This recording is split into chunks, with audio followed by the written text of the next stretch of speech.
Tonight on NewsWatch, government accountability. More on the resignation of the head of Veterans Affairs. Plus, sentenced to death in Sudan. CBN News speaks with the brother-in-law of a woman convicted for her faith. And from picking up trash to forced prostitution, how one of India's so-called untouchables found faith and learned to forgive. All this and more tonight on NewsWatch. Good evening. I'm Mark Martin. And I'm Wendy Griffith. Veterans Affairs Secretary Eric Shinseki is stepping down in the wake of a scandal over the agency's healthcare system. While Shinseki resigned and apologized today for the mismanagement that cost some veterans their lives, as John Waggy explains, the problems go beyond the leadership of one man. The retired four-star general's career in the cabinet ended after a 40-minute meeting with the president about the administration's latest scandal. And a few minutes ago, Secretary Shinseki offered me his own resignation. With considerable regret, I accepted. Shinseki heads an agency that provides medical care to more than 6 million veterans each year. But a blistering internal report this week revealed major and deadly mismanagement at the VA, especially at a center in Phoenix, shocking lawmakers in both parties. This was not one rogue operation in Phoenix, but this was a systemic failure. And it's time for a change.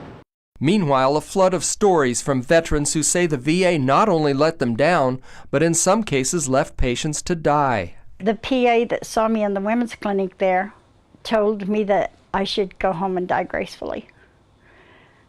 And so I didn't take her at her suggestion. Patty Phelps sought treatment outside the VA. She says that's why she's alive today. But the cost of that treatment for heart problems and diabetes after exposure to Agent Orange left her with nothing. Because when I had to go outside the VA to get medical help, I lost everything. And I'm deep in debt. So, and people say, well, just be glad you're alive. At my age, it's a hard way to have to live. Even with Shinseki's resignation, the scandal reflects badly on the White House. In the Wall Street Journal, former Reagan-Bush speechwriter Peggy Noonan writes, Mr. Obama has never seemed interested in the management of government. It is completely believable that he read about the VA scandal in the newspapers, where he has learned of other administration scandals. It is believable he had no idea what was going on in a major problem-plagued agency. The scandal also points up problems with the federal government's inability to fire bad employees. Only a fraction of 1% of federal employees are terminated for cause. That's a far smaller percentage than in the private sector. With federal salaries and benefits averaging more than $125,000, the mismanagement may well become a campaign issue this November. If they would just do what they need to do and quit all the delays, you know what I'm saying, and get this thing going. John Waggy, CBN News. We turn now to Jordan Sekulow of the American Center for Law and Justice, and he joins us from our Washington bureau. Jordan, we heard the word accountability a lot with the VA scandal. Do you think Shinseki's resignation is an adequate example of accountability? Remember, there was a meeting like this already before at the White House, and President Obama did not accept a resignation from the VA secretary. He did so today, really, I think, only because of political pressure. But I do agree with a lot of congressional Republicans who thought, the idea that the calling for the resignation, it's probably appropriate to resign, because if you're overseeing something and things have gone wrong, you are the ultimate one to take the blame and responsibility. But at the end of the day, how is this going to fix the problem? Well, this hasn't been the only scandal where accountability has been demanded from the administration. Where else have we seen this? We saw, again, the Secretary of the VA today resign. Kathleen Sebelius finally resigned after the botched Obamacare rollout, and things kind of got up to speed there. You could argue that point, but she then resigned. But think about people like Attorney General Holder, involved in Fast and Furious and held in contempt. He's still there. Think about Susan Rice, who during the Benghazi scandal, addressed the American people on every Sunday news talk show with talking points that weren't true. She didn't become the Secretary of State, but she's still the White House National Security Advisor. She was promoted closer to the president. And you look, of course, at the IRS targeting scandal, the idea that Americans were targeted because of their political beliefs. And this is a president who said there wasn't a smidgen of corruption, while the criminal investigation is currently and still ongoing. Well, Jordan, has the Obama administration broken the trust of the American people? You know, I think so, with the way that they handle each of these situations. So in Benghazi, instead of just eventually correcting and coming clean about how it got blamed on a video, because we still don't know where that originated. We see the White House emails from some of the staffers there in communications department, but we know the CIA didn't do it. So who did that? Who made that change? And if you just came clean about it, it would probably not be something we're as concerned about. You look at the IRS, come clean. Hold people accountable. No one got fired at the IRS. Some people retired. They still get their benefits. They still get their pension. Ultimately, again, if you look at Fast and Furious, you're standing by Attorney General Holder. He's been held in contempt of Congress, running a gun running program, again leading to dead Americans. This is an administration, I think, that has betrayed the trust over and over and over again. And it's up to the American people. There's midterm elections coming up. If they want to make a bit more of a change in Washington to empower the other party in the United States Senate to hold this administration more accountable. I think we're really still on, Mark, the tip of the iceberg of the Obama administration's just misstatements and the way that they have tried to fool the American people into thinking that they've got things under control when they don't. Okay, Jordan Sekulow, thank you for your insights. Thanks, Mark. Eric Shinseki wasn't the only member of the administration to resign today. White House Press Secretary Jay Carney is also stepping down. In a surprise afternoon press conference, the president announced Carney's departure, saying he will continue to rely on him as an outside advisor. White House Deputy Josh Earnest will take over for Carney. Most Americans say the president's health care plan has not helped them. According to a new Gallup poll, almost 60% say the Affordable Care Act has had little effect on their health care situation, or that if it has had an effect, it's been negative.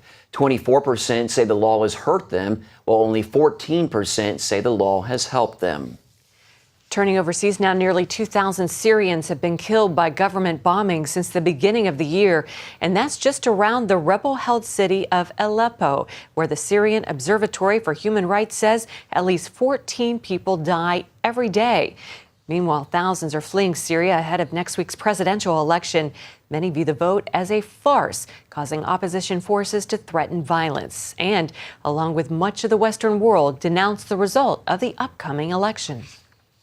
I just don't see any way possible for Bashar al-Assad to ever govern whatever you want to call Syria in the future, whatever constitutes Syria, to govern it with any legitimacy whatsoever. 162,000 Syrians have been killed since the uprising against Bashar Assad and his regime began back in 2011. Wow, disturbing images there. United Nations peacekeepers are trying to ease escalating tension in the Central African Republic as Muslim and Christian groups launch fresh attacks on each other. Thursday, a group of young Christians waged a retaliatory attack and destroyed one of the last mosques in Bangui. That in response to an attack on a Catholic church that left more than a dozen people dead, including a priest. The UN barricaded roads in Bangui Wednesday, and businesses closed in fears of revenge attacks after the funerals. CBN News has been following the story of Miriam Ibrahim. She's the Ethiopian woman who gave birth to a daughter this week while shackled to her prison floor. Miriam's in jail after being sentenced to death for apostasy in Sudan. Her story has shocked many, including members of her own family. Our chief international correspondent, Gary Lane, recently talked with Miriam's brother-in-law, Gabriel, and brings us more. Gabriel is very concerned about Miriam and also his brother Daniel, who is in Khartoum at this time. And he said he's mostly concerned about her health. She's emotionally, she's not good. And my brother, before he said she have a difficult in pregnancy and those stuff. The baby's okay, little girl. Miriam was not allowed to go to the hospital. She was actually forced to deliver her newborn baby girl in prison. And that concerns Gabriel. He's supposed to be going to the hospital, even with, she got a guard with her. She stay over here in the hospital until she delivered. For Sudanese government, I don't know why he's doing that.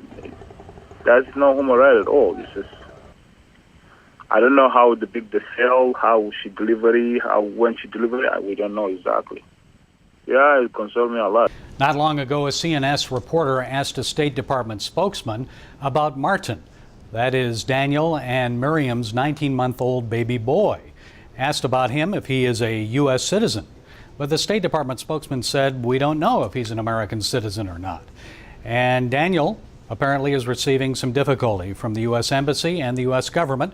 Gabriel says they're not cooperating. My brother, he went to do the papers for his son, and I think the ambassador over there, she's the one, she started the process. After that, she stopped doing the process, and he said he have to waive. He don't have to speak for any media, for anyone. The ambassador is supposed to speak for him. And my brother said, you don't know anything about the case. Why are you going to speak for the case? Because he went over there the first time, the second time, the ambassador said she's not interested to do that. It's not the government here. I don't think maybe the ambassador over there have interest with the Sudanese government. U.S. media could make a difference if U.S. government talk to Sudanese government. I think something gonna happen. The religion is in it, and at the same time, it's politics is in it. And I'm just waiting, and my brother just put it hope. He just gonna wait, and we're gonna pray for him and see what's maybe God make a miracle. Gabriel says rumors have been circulating on Sudanese television that Mariam actually went to a mosque in the prison and prayed in the mosque. He says that's absurd. He insists that his sister-in-law is a devout Christian.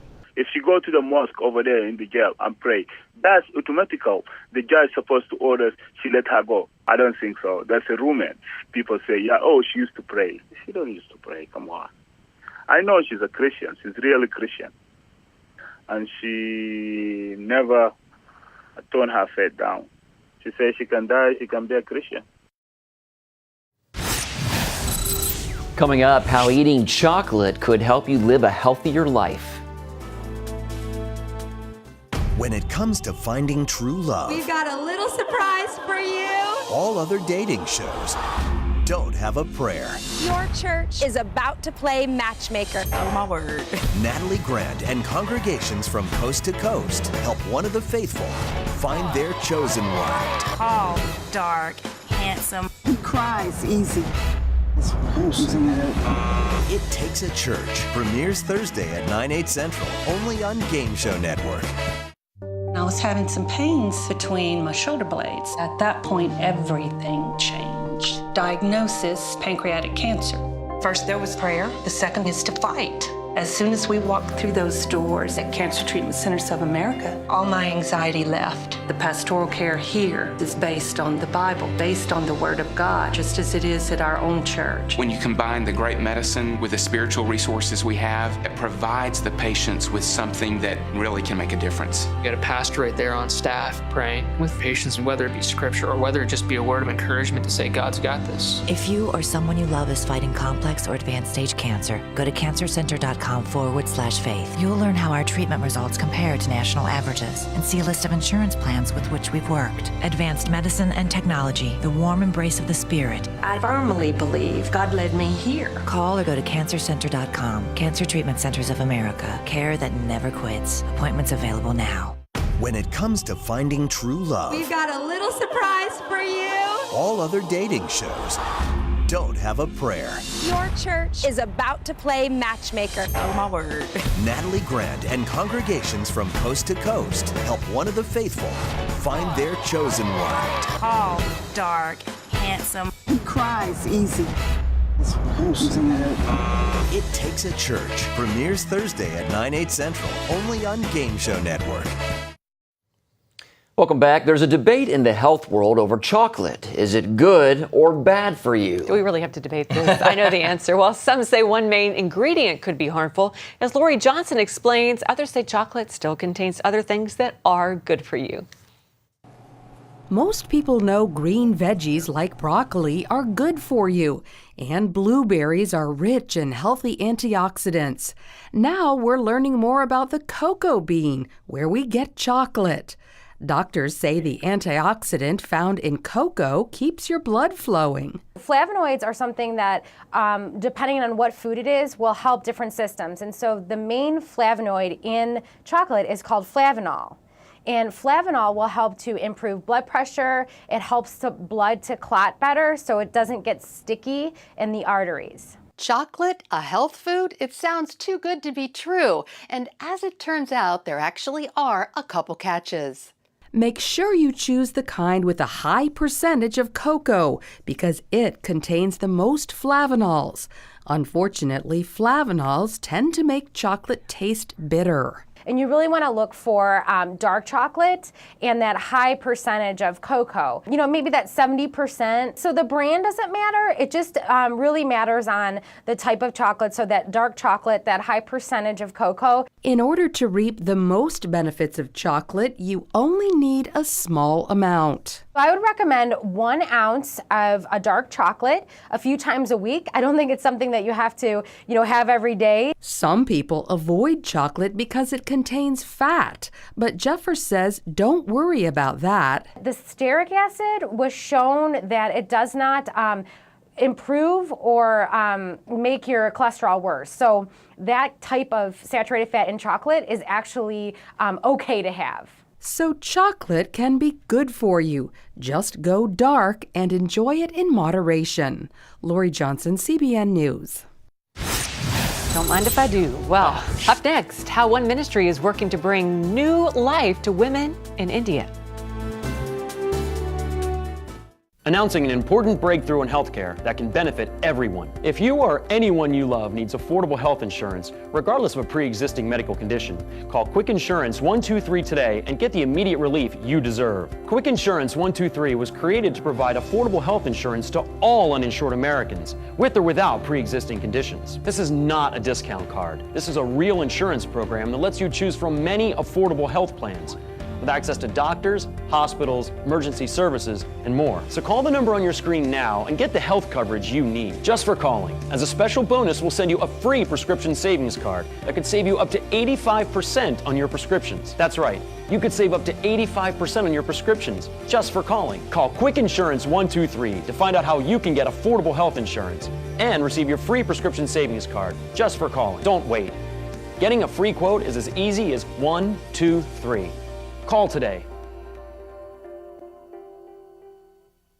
This is a national healthcare alert from the Health Hotline. If you, a family member, or a loved one suffers from knee pain and have Medicare as your primary insurance, we've got great news. You could qualify for a pain-relieving knee brace at little or no cost to you. Get free delivery, and all the paperwork is handled by our accredited suppliers at no charge to you. If you're on Medicare and have knee pain, don't wait. You may qualify to immediately receive a pain-relieving brace at little or no cost. Friendly agents are standing by 24/7 to help you. Call the Health Hotline right now for details toll-free. Our friendly representatives are standing by now to take your call. We also have other pain-relieving braces available for shoulder, ankle, and your back. You may be eligible to receive these items and more at little or no cost to you as well. Call right now for details toll-free. Operators are standing by. Call 855-740-8143. That's 855-740-8143.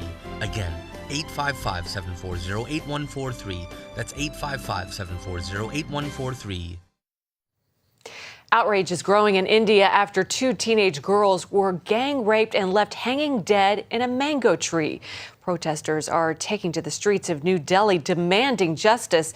The murdered girls were Dalits, a widely disregarded people group in India.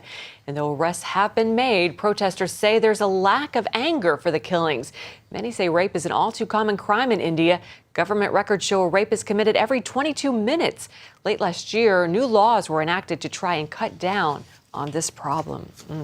Well, women in India say society there needs to change its attitude towards their gender. For years, Christian ministries have been working to help Indian women overcome the odds. In tonight's Focus Report, George Thomas tells us about one woman who did just that. It's been said the most beautiful people are those who've known defeat, known suffering, known struggle, and have found their way out of the depths. Rupa Raju is one of them. I've had a difficult life since my childhood and experienced more horrible things than most people my age. You see, at a young age, Rupa was forced by her parents to join the ranks of India's so-called rag pickers. These are men, women, and young children who rummage through filthy garbage heaps in the cities of India, looking for anything that can be recycled and sold. Plastic, bottles, metal parts, pieces of glass, rotting discarded food. My day started at 4 or 5 in the morning, and I picked trash for 10 to 12 hours. On a good day, she'd earn about $2, and that was a good day. Here on the streets, where dogs were her only companion, and millions of squirming maggots, flies, rats, and crows a constant distraction, she'd compete with other rag pickers for a few scraps. When I got older, my mother told me I wasn't bringing in enough money picking trash, so I was forced to sleep with men to bring more money. I became a prostitute. With tears welling up in her eyes, she describes the rage she felt toward her parents. I thought of running away. I didn't trust my parents. How could they do such a thing to me? I was angry. I wanted to kill them. I wanted something terrible to happen to them. Rupa is a Dalit, a so-called untouchable. Indian society labels Dalits lowest of the low, impure, less than human. Almost all rag pickers are Dalits. And like her, many young girls end up as prostitutes or get caught in a web of human trafficking. When I think about it, I begin to cry. But that's the past. Tonight's graduation night, and Rupa is all smiles. The Rupa of old is not the Rupa you see today. I cannot begin to explain to you what God has done in my life. She has God and Jeevalin Kumar to thank for her transformation and this momentous evening. We really look forward to this night because we see our women being liberated, being emancipated. Jeevalin Kumar runs Tarika Women's Center, a Christian ministry that takes in, rehabilitates, and empowers scores of young women at risk. Almost 2 years ago, Rupa came to the center looking for help. Here, she got counseling, learned how to speak English, took sewing and computer classes, and eventually had her dignity restored. She also met dozens of other young women like herself who had similar life experiences. What I like to personally communicate to them is that I would never ever give up on any one of those women, no matter how many times they fall, because I know it is a struggle for them. Today, the Tarika Center is just one of a handful of Christian ministries operating here in India, trying desperately to rescue thousands of Dalit women from human trafficking and sexual bondage. For many of these victims, such ministries are a lifeline to a better future. Rupa says it was at the center she discovered with great delight her worth in God's eyes. I come from a Hindu background. I knew very little about Jesus Christ. When I came to Tarika, I started reading the Bible and then understood what freedom really means and how much I mean to God. Ultimately, it's the Bible's view of them that Kumar says brings lasting transformation. They can't believe it because all these years they've been told that they are lower than animals. And here we are telling them that they are created in the image of God. And that just hits them, that just blows them away. On a recent Friday evening, Rupa joined 105 women on stage for a graduation ceremony honoring their completion of an 18-month course at Tarika. And sitting in the audience that night were Rupa's mother and father. They told CBN News this was the proudest moment of their lives. The Tarika Center has done a great job. My daughter is a different person. I feel bad for the things we did to her, but now I want her to study well and have a good future. And perhaps it's this image of Rupa holding her father's hand that speaks volumes of one life transformed by the power of the gospel. She told CBN News later she's forgiven her parents for forcing her into prostitution. Every night before I go to bed, I thank God for Tarika Center. I thank God for rescuing me from my past. These days, she works as a confidence sales assistant in a large department store located on the most famous shopping street in this city. Same street, by the way, where she once picked trash.